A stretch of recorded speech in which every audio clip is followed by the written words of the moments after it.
সুপ্রিয় দর্শক মণ্ডলী, আমি এখন খুলনা টার্কি ফার্মে আছি। খুলনা টার্কি ফার্ম আমাদের কাছ থেকে টার্কি নিয়ে টার্কি ফার্মটা শুরু করেছে। এটা আমাদের একটি ব্রাঞ্চ। খুলনার যত টার্কি খামারিরা আছেন তাদেরকে টার্কি সরবরাহ করার জন্য আমাদের এই ফার্মটা স্থাপিত হয়েছে। খুলনার ডুমুরিয়াতে আমাদের ফার্মটা। প্রাথমিক পর্যায়ে টার্কি ফার্মটা শুরু হয়েছে। আশা করি এখান থেকে আমরা আগামীতে বিভিন্ন প্রকার চিক্স এবং টার্কি আপনাদেরকে সরবরাহ করতে পারবো। তো আমরা দেখে নিই টার্কি ফার্মটা অবস্থান এবং টার্কি ফার্মটা কীভাবে করেছেন এবং টার্কি ফার্মটার যে স্বত্বাধিকারী আছেন তার সাথে আমরা কথা বলবো এবং তারা কীভাবে টার্কি ফার্মটা করছেন সেই জিনিসগুলো আপনাদেরকে দেখাবো। আশা করি এদের আপনারা অনেক উপকৃত হবেন। তো বন্ধুরা, চলুন আমরা টার্কি ফার্মটা একটু ভিজিট করি। ইনি হলেন সোহাগ ভাই, যিনি বাংলাদেশ টার্কি ফার্মের আন্ডারে খুলনার সেন্ট্রাল টার্কি ফার্মটা করেছেন। খুব শীঘ্রই এটা শুরু করেছেন। কতদিন হলে টার্কি ফার্মটা করছেন আপনি? 1.5 থেকে 2 মাস। কতগুলা টার্কি নিয়ে শুরু করছেন? 20টা টার্কি নিয়ে শুরু করছেন। কতগুলো পুরুষ ছিল, কতগুলো মহিলা ছিল? 5টা ছিল পুরুষ এবং 15টা ছিল মহিলা। আচ্ছা, তো এগুলোর এখন বর্তমান পরিস্থিতি কেমন? এগুলো কেমন ডিম দিচ্ছে? এখন আমি প্রতিদিন 5 থেকে 6টি করে ডিম পাচ্ছি। আচ্ছা আচ্ছা, এবং আশা করি সামনে সবগুলাই ডিম পাবো। আচ্ছা। তার মানে এখন যেগুলো আছে টার্কি আপনার এখানে পরিপূর্ণ অ্যাডাল্ট টার্কি সবগুলো? জি জি জি। আচ্ছা, এই যে রুমটা করছেন এটা কতটুকু রুম? সাইজ কতটুকু? 32 ফিট লম্বা এবং 18 ফিট চওড়া। 32 ফিট লম্বা, 18 ফিট চওড়া না? জি জি। এখানে কতগুলো টার্কি রাখতে পারবেন? এখানে আমরা প্রায় 1 থেকে 1 থেকে 150 প্যান্টস টার্কি রাখা যাবে না? আচ্ছা, এখন যে ডিমগুলো ফুটতেছে ওগুলো কি করতেছেন? এগুলো আমাদের ইনকিউবেটর আছে, আমরা ওর মাধ্যমে ফুটাচ্ছি। এবং মানে নিজস্ব প্রযুক্তিতে ইনকিউবেটর তৈরি করেছেন আপনারা? এবং কিছু দেশি মুরগিও আছে, ওর কোলে দিয়ে আমরা বাচ্চাগুলো ফুটাতে পারি। তো দেশি মুরগিতে যেভাবে দিচ্ছেন ওগুলোর বাচ্চা ফুটছে? হ্যাঁ, বাচ্চা ফুটছে। যাক। তো বন্ধুরা, আমরা যদি টার্কি পালন করি, যাদের ইনকিউবেটর নেই তারা ইচ্ছে করলে দেশি মুরগির পেটে দিয়েও ডিমের বাচ্চা ফুটাতে পারেন। সেই ক্ষেত্রেও দেখা যায় সফলতা অনেকে পাচ্ছেন এবং বেশিরভাগ টার্কি খামারিরা এটাই করে থাকেন যাদের ইনকিউবেটর নেই। কারণ টার্কি দিয়ে যদি আপনি ফুটাতে যান তাহলে দেখা যায় যে অনেক সময় টার্কি ডিম পাড়াটা দেরি হয়ে যায়, আবার 3 মাস সময় লেগে যায়। তো আপনি যদি মুরগি দিয়ে ডিমটা ফুটান তাহলে আপনার পার্সেন্টেজ ভালো হয়। তো এক একটা মুরগির ওজন কেমন আছে? একটা মুরগি ধরেন দেখি। মোরগগুলো আছে আপনার 10 কেজি। 10 কেজি, 8 থেকে 10 কেজি না? মুরগিগুলো 4 থেকে 5 কেজি। 4 থেকে 5 কেজি না? আচ্ছা,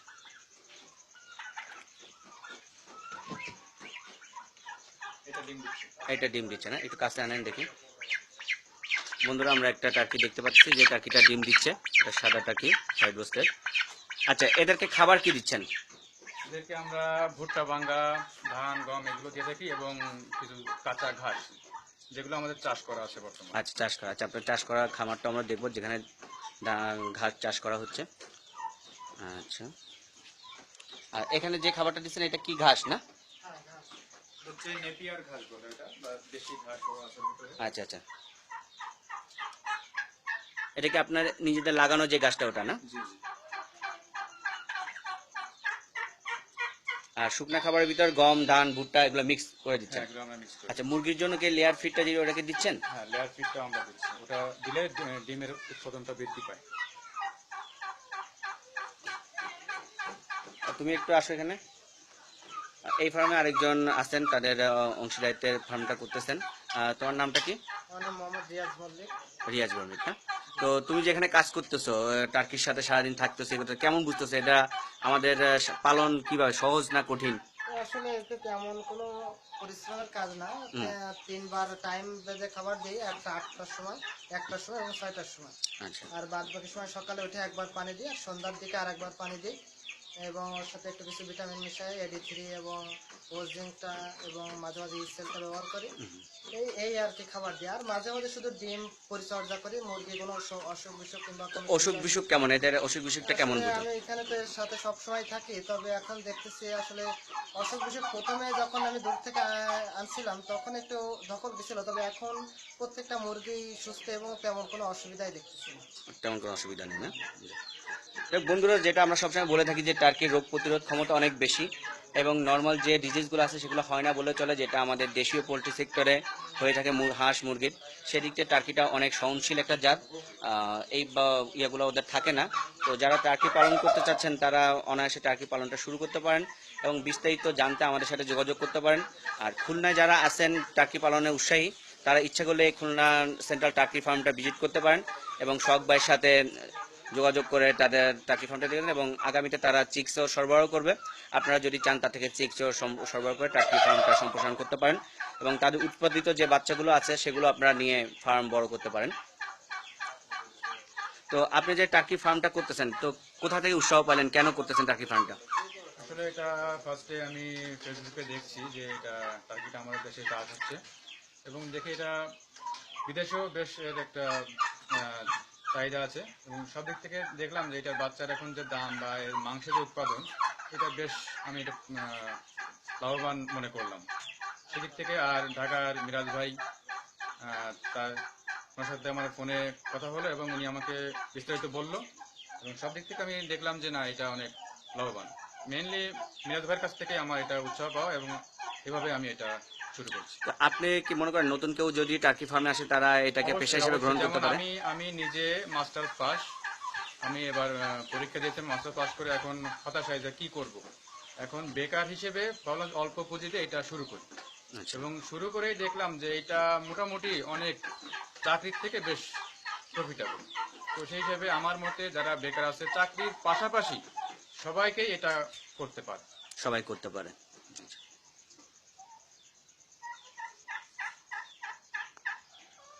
চলেন আমরা ইনকিউবেটর রুমটা দেখি। এখানে সম্পূর্ণ নিজস্ব একটা প্রযুক্তিতে ইনকিউবেটর তৈরি করা হয়েছে, ম্যানুয়াল পদ্ধতিতে, এবং তারা নিজেরাই এই ইনকিউবেটর তৈরি করেছেন টার্কি বাচ্চা ফুটানোর জন্য। বাজারে একটা ইনকিউবেটর আসলে বর্তমানে অনেক চড়া দাম হওয়াতে অনেকে স্বাদ থাকা সত্ত্বেও সাধ্যে নাই দেখে ইনকিউবেটর করতে পারে না। তো তারা বিভিন্ন পদ্ধতি অবলম্বন করে থাকে ইনকিউবেটরের জন্য। তো তারই ধারাবাহিকতায় শখ ভাইরা একটা ইনকিউবেটর তৈরি করেছেন নিজস্ব ফর্মুলায় এবং তারা দেখতেছেন এটা হ্যাচিং রেটও বেশ ভালো। তো আমরা ইনকিউবেটরটা প্রস্তুত প্রণালীটা দেখব। আচ্ছা, এটা কি দিচ্ছেন? ওটা তুষ, ধানের তুষ। আর এই দুই সাইডে একটু বলবেন কি যে ইনকিউবেটরটা আসলে কি মেথড ব্যবহার করা হয়েছে?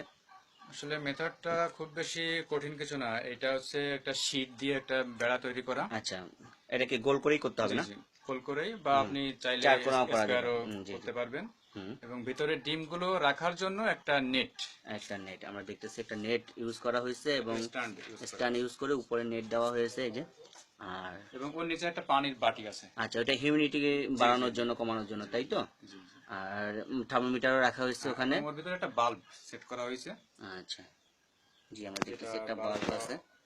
হুম, অটোমেটিক জ্বলে এবং নেবে, অটো কন্ট্রোল আচ্ছা সেট। আচ্ছা আচ্ছা। আর এখানে আপনার হিউমিডিটি এবং টেম্পারেচার রিডার আছে না? জি, জি, জি। এখান থেকে আপনারা ওটা দেখেন যে কত কি আছে। হ্যাঁ। এগুলো কি আপনাদের ফার্মের ডিম না? জি, জি। তো বন্ধুরা আমরা দেখতে পাচ্ছি শখ ভাই খুলনা সেন্ট্রাল টার্কি ফার্মের স্বত্বাধিকারী। তার ফার্মের যে ডিমগুলো এখানে বসানো হয়েছে। এগুলোর কেমন ক্যান্ডেলিং করছেন এগুলো? জি, জি। তো কেমন আছে, ব্রুন আছে তো সবগুলোতে না? হ্যাঁ, ভ্রূণ মোটামুটি মানে যেগুলো ওকে লিখে রাখছেন আমরা দেখতেছি ওকে লেখা, তার মানে এগুলো বাচ্চা ফুটবে। হ্যাঁ। আর ওইটা ডেট লিখে রাখছেন, এই ডেটের পরে 28 দিন সময় লাগবে বাচ্চা ফুটতে, তাই তো? জি, জি, জি। আচ্ছা। অটো আর এটা একটা কন্ট্রোলার। এটাকে বাল্বটাকে তাপমাত্রা আচ্ছা, নিয়ন্ত্রণ করে। ধরো এই কন্ট্রোলার গুলো বাজারে সচরাচর পাওয়া যায়, যে কন্ট্রোলারটা দিয়ে আপনার এই তাপ এবং হিউমিডিটি কন্ট্রোল করা হয়। দেখা যায় যদি এখান থেকে টেম্পারেচার কমে যায়, এখানে একটা যে মেজারমেন্টটা দেওয়া আছে ওটার কম বেশি হলেই লাইটটা জ্বলবে কিংবা নিভে যাবে। এভাবেই তার একটা টেম্পারেচার এখানে এখানে দেওয়া আছে। কত দেওয়া আছে? 39 না? 39। 39 39 হইলে বাল্বটা নিভে যাবে। নিভে যাবে, আর 39-এর নিচে নামলে বাল্বটা জ্বলবে। তো আপনি কি আশা করতেছেন এটা যারা স্বল্প ইনভেস্টমেন্টে যে টার্কি ফার্ম করতে যাচ্ছে হ্যাঁ, হ্যাঁ। তারা ইচ্ছে করলে এরকম একটা ইনকিউবেটর বানিয়ে তারা টার্কি হ্যাঁ, ফার্ম তারা নিজেরাই বাড়িতে এটা বানিয়ে নিতে করতে পারে? পারে। তো এই পুরো প্রক্রিয়াটা করতে আপনার কত টাকা গেছে? এটা খুব বেশি খরচ না, এটা 5 থেকে 6,000 টাকার ভিতরে এটা মাত্র সম্ভব। 5 থেকে 6 হাজার একটা ইনকিউবেটর বানানো সম্ভব না? জি, জি। দেখ, তাহলে তো এটা অনেক আশার বাণী। ইচ্ছা করলে যারা মানে ঘরোয়া পরিবেশে পারিবারিকভাবে করতে চায় তারা তো ইনকিউবেটর বানাতে পারে না।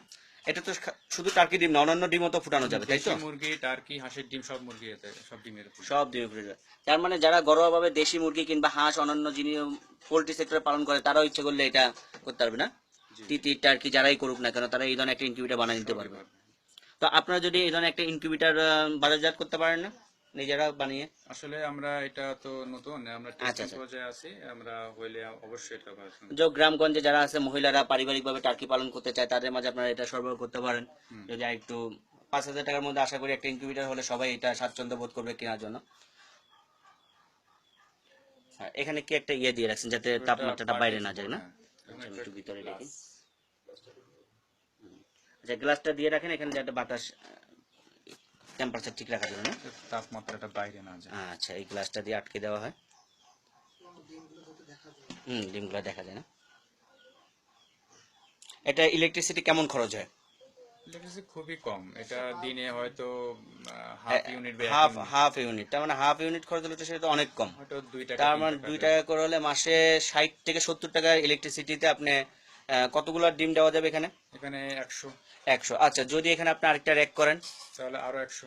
তার মানে যতগুলো র্যাক করবেন ততগুলোতে আপনি দিতে পারতেছেন। আর তার এটা মানে বেডটাও আরো বড় করা যাবে। আরো বড় করা যাবে। তা আপনারা যেটা করছেন মোটামুটি এখানে 1-150 আপনারা এই একটা ট্রেতে রাখতে পারবেন। 28 ইঞ্চি বেড আছে আমার 28 ইঞ্চি ডায়া যেটা bed। বের আছে, তো এইটা করছেন।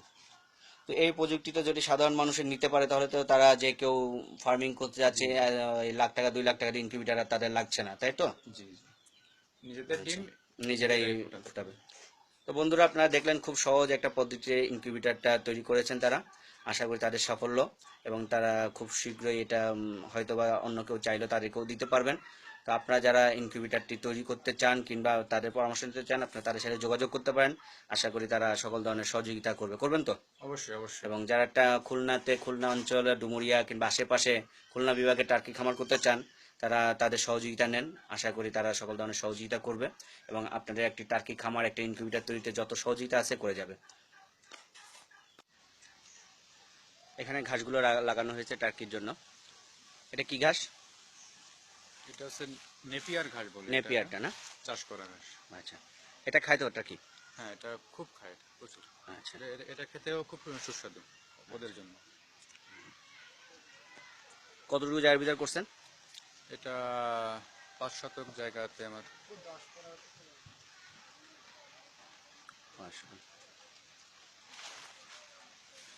ডেলি কি একবার কাটেন? হ্যাঁ, 10টা টার্কি, 20টা টার্কি আপনার, না? জি, এই 20টা টার্কির জন্য কতটুকু ঘাস লাগে? খুব বেশি লাগে না, আমার 3 থেকে 4 ঝুড়ি ঘাস হলেই। আচ্ছা, হয়ে যায়। আর এটা কাটার পরে 10 থেকে 15 দিন পরে আবার ঘাস জন্মায়।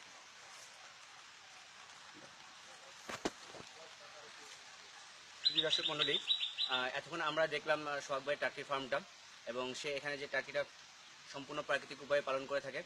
এই যে ঘাস দেখতেছেন, এই ঘাসগুলো লাগিয়েছে টার্কির জন্য। এভাবেই তিনি টার্কি ফার্মটা করে থাকেন। তো আপনারা যদি কেউ তার মতো পারিবারিকভাবে একটি টার্কি খামার করতে চান তাহলে আমাদের সাথে যোগাযোগ করতে পারেন। আর খুলনা অঞ্চলের কেউ যদি টার্কি খামার করতে চান তাহলে তারা সকলে সোহাগ ভাইয়ের সাথে যোগাযোগ করতে পারেন, সে আপনাদের সকল ধরনের সহযোগিতা দিবে। এই কামনা নিয়ে আজকে আমাদের এই ভিডিওটি শেষ করলাম।